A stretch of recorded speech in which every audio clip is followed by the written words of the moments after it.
Ready, blog साठी ready आहे. Smile. Blog साठी ही मुलगी वेगळ्या पद्धतीने रेडी असते. परत कर. एवढं झपकन का? स्माइल. सॉरी, परत कर. स्माइल. ब्लॉग साठी ही मुलगी वेगळ्या पद्धतीने रेडी होते. आणि हे व्लॉग साठी मी नाही रेडी झाले. त्याचं अजून एक रिझन आहे काय, जे की तुलाही माहितीये आणि लोकांना कळेल की नंतर. काय? पण मला सांग, कशा प्रित्यर्थ तू आणलंस माझ्यासाठी? लव. ओनली अँड ओनली लव. हो, नथिंग एल्स. उघडून तर बघ काय आहे. तुला अनपॅकिंग करायला खूप आवडतं ना, सो म्हणून मी यावेळी टास्क दिला तुला, जरा वेगळ्या पद्धतीने अनपॅक कर.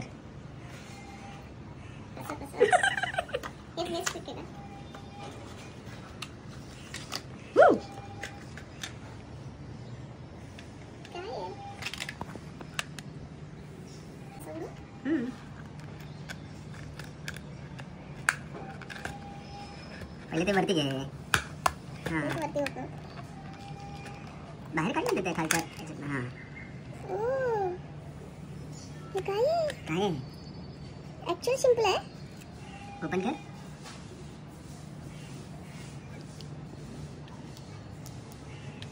ओपन करायचं आहे ना होते यार, तुटा बिटायचं काहीतरी.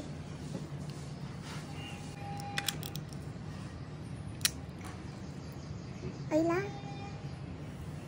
खरं आहे.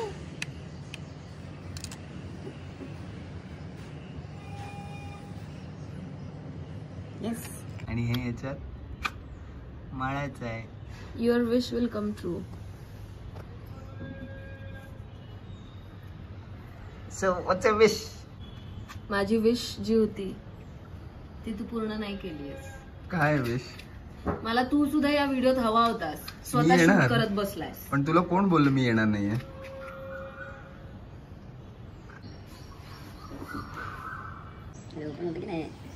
हे बघ, असं होतं, असं खाली होतं ते. असं नाही. झालं.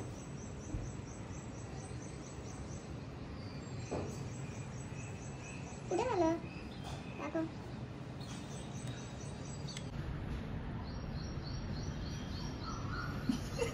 किती छान गिफ्ट आहे रे.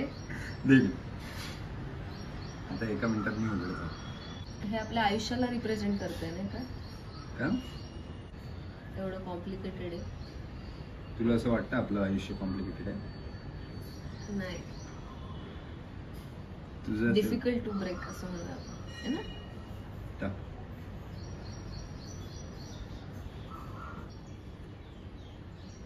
इश्क की बात नहीं थी, रूह तक जाना था.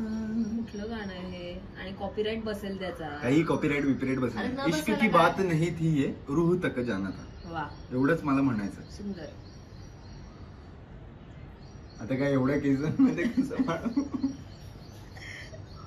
जरा पण क्रिटिकलच आहे. पण तू मगाशी म्हणाली होतीस की सिल्वर पाहिजे काहीतरी, तर एकदा तू पण बघतेस का स्वतःला? मी तुला कळेल. दाखवू तुला? हे सोड ना आता. खूप गोड आहे. It's love pearl basically. So हा पर्ल जपून ठेवू. ये सारे पल मैं जपून ठेवूंगी. छान होता.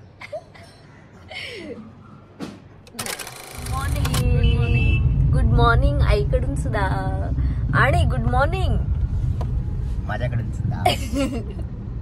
Good morning everyone. So main मुद्दा असा आहे की आज मी आणि आई, आम्ही दोघी जणी एका छोट्याशा प्रोजेक्टचा भाग आहोत, ज्याच्यामध्ये आम्ही दोघी जणी ऍक्टिंग करणार आहोत. फक्त असं आहे की आई माझ्या मुलीचा रोल प्ले करणार आहे आणि मी तिच्या आईचा रोल प्ले करणार आहे. नाही, असं काही नाहीये. किती छान. कारण आई मला सारखी म्हणत असते, अगं माझी आई ऐक जरा माझं, असं म्हणत असते. म्हणून म्हटलं ठीक आहे. नाही, असं काही नाहीये.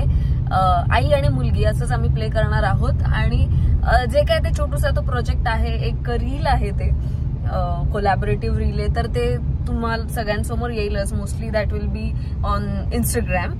तर ते तुम्ही बघायला जेव्हा केव्हा. पण यातली मेन गोष्ट अशी आहे की आम्हाला दोघींपेक्षाही जास्त कुठली व्यक्ती उत्सुक असेल तर ती म्हणजे ही व्यक्ती. का? कारण की आम्हाला डिरेक्शन करायचं असतं. मी खूप direct जास्त. करतो. हा. नाही आहे माझं लक्ष आहे. तो माणूस रे इतकं जवळून नेत होता. अशा रीतीने लोकांचे कट चुकवत आम्ही आलो शूटिंगला. आणि मग मीच लिहिलेल्या स्क्रिप्ट मधले माझे डायलॉग मी म्हटले. आईने सुद्धा तिचे डायलॉग अगदी वन टेक मध्ये दिले. प्रसादजी सल्ले देत होते, मी ते अप्रूव्ह करत होते. अशा प्रोफेशनल वातावरणात शूटिंग पार पडले. मग आम्ही आमच्या कॅमेरा टीम सोबत काही टवाळख्या केल्या. तुम्ही आमचे हे रील बाय द वे माझ्या इंस्टाग्राम प्रोफाईलवर बघू शकता. आणि मग नंतर मी काही व्हॉइस ओव्हर रेकॉर्ड केले. येस, अतिशय सिरियस वातावरणामध्ये. 1 मिनिट. अच्छा, तर हे सुरू होतं. डिरेक्टर साहेब फारच फणी मोड मध्ये होते. अशा रीतीने आमचं शूट पार पडलं. आणि मग आम्हाला लागली होती कडाडून भूक. म्हणून मग आम्ही आलो इथे या हॉटेलमध्ये. काही चमचमीत डायलॉग सोबत आम्ही मागवली होती जोडीला. आली भजी. कसं आहे?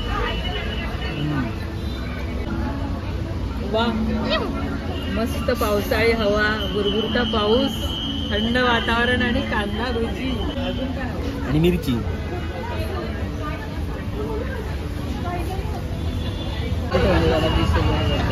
आम्ही आलोय ग्रीन सिग्नलला. आणि पुण्यातलं आपटे रोडवरचं आमचं हे बऱ्यापैकी गो टू रेस्टॉरंट आहे. खास गोष्ट म्हणजे इथला ॲम्बियन्स मला आवडतो. माझ्या आईला सुद्धा आवडतो. खूप सुंदर वाटतं. सो असं काही आम्ही स्वेच्छेने या हॉटेलविषयी बोलतोय. असं काही आमच्यावरती कॉन्ट्रॅक्ट किंवा असं काही दिलेलं नाहीये. या हॉटेलची अजून एक आठवण सांग ना. या हॉटेलची आठवण जी काही आहे ती खरं तर माझ्या ऐवजी किंवा माझ्यापेक्षा जास्त प्रसादच्या लक्षात आहे. याचं कारण असं की आम्ही जेव्हा सुरुवातीला अगदी डेट करत होतो ना, तर तेव्हा एक पॉईंट असा आला होता की मला असं वाटलं होतं की यार हे नाही एवढं वर्कआउट होणार आहे. आणि म्हणून मग मी प्रसादला इकडे बोलवलं होतं. आणि मी त्याला म्हणलं की प्रसाद हे नाही, मला नाही वाटत हे नाही होणार आपल्याच्याने वगैरे असं नाही. आणि प्रसादला अर्थातच खूप त्रास झाला होता. तो खूप दुःखात गेला होता. पण काहीच बोलत नव्हता. दुःखी झाला होता भयंकर. एवढंच झालं होतं. मग नंतर मी गेले. त्या दिवशी माझ्या आईचा बर्थडे होता. आईचाच वाढदिवस होता त्या दिवशी. आणि मग नंतर मी आईबाबांना जाऊन भेटले. पण नंतर काय गोष्टी अशा घडल्या रे. कसं पटवलं मला नंतर. एक तो दिवस आणि एक आजचा दिवस. परत कधी नाही म्हणजे का? परत कधी आता काही हे नाहीये, ऑप्शन नाहीये. हा आहे पनीर चीज पराठा. बटर असं देतात ना, ते बटर लावून द्या ना. कटलेटचा आकार गोल असतो, पण मी त्याला सांगून हे हार्टचं करून घ्यायला सांगतो. तिथे हार्ट खरं चांगलं होतं. ते बघ त्यांनी प्लेट दिली तुला.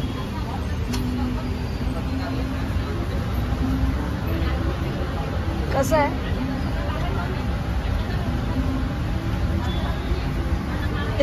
कटलेट पण छान आहे. चांगलं आहे. स्टफ पराठा पण नाही. कटलेट नाही आवडलं एवढं. Stuff paratha mind blowing. मगाशी तू हार्ट दाखवलंस ना प्रसाद. हा, पण आता खातोय मी तर मला नाही आवडत.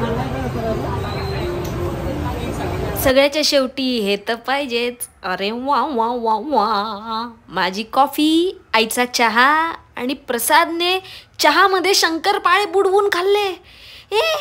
तुम्ही सुद्धा असं काहीतरी चहा बरोबर वियर्ड गोष्ट खाता का बुडवून? आणि मग ऍक्शन कट नंतर आमची स्वारी आली हेअर कट करायला. हेअरकट करताना खूप वियर्ड दिसतात माणसं. बराच बरा दिसतोय. काही काय मला तर तो वेट लुक तो अजिबात सूट नाही होते. हेअर कटच्या वेळेस पाजा चिप्पू करताना मी भयानक दिसते. नाही ते फक्त दीपिका पदुकोणनेच करावं.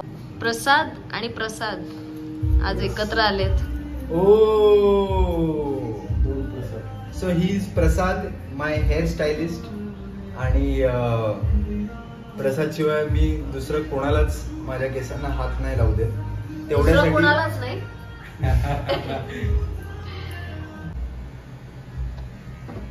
एक प्रसाद दुसऱ्या प्रसादला फार समजून घेतोय.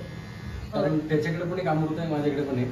बहिणीचं नाव अमृता आहे. सो बेसिकली सलून मध्ये यायच्या आधी अमृताला पण फ्री वेळ होता, तर अमृताला मी म्हटलं तू जाऊन एक वॉक घेऊन ये.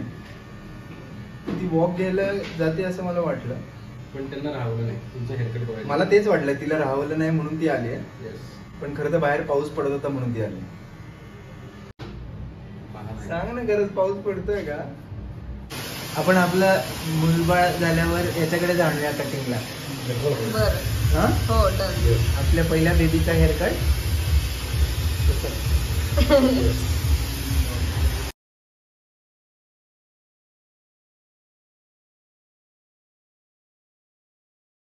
बरं वाटतं केस कापले की? तुला बरं वाटतंय ना? खूप मोर दॅन बरं. लागो ना. मग कसा वाटला तुम्हाला प्रसादचा हेअरकट? का सुरुवातीला तो क्लिप लावलेला जास्त गोड दिसत होता?